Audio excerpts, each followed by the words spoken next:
Нурсултан Назарбаев писал в статье «Наследие Абая», как он решил прекратить свой срок полномочий президента Казахстана. Прежде чем я решил добровольно прекратить свой срок полномочий президента Республики Казахстан, я внимательно изучил опыт и уроки, извлеченные для будущего лидера страны, сказал он. У меня был танец на голове. Ни единства, ни благополучия, ни искренности. Ваше богатство ушло, ваша лошадь ушла. Мозг в голове ссорится со скотом в руке. Мне снова напомнили, что нужно не повторять сожаления.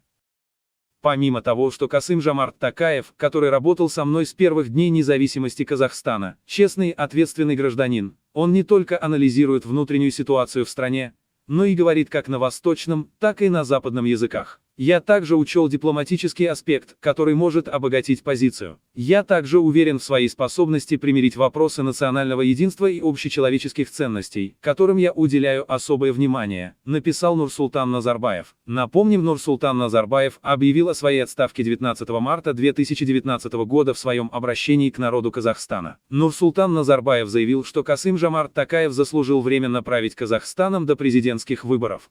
Преемственность власти в Казахстане регулируется Конституцией. В случае досрочного прекращения полномочий президента его полномочия переходят к председателю Сената до конца оставшегося срока. Потом будут новые президентские выборы. Сейчас председателем Сената парламента является Касым-Жомарт Кемелович Токаев. Вы это хорошо знаете, сказал тогда Нурсултан Назарбаев. 9 июня 2019 года в Казахстане прошли досрочные президентские выборы. По результатам выборов победил Касым-Жомарт Токаев, набравший 70,96% голосов.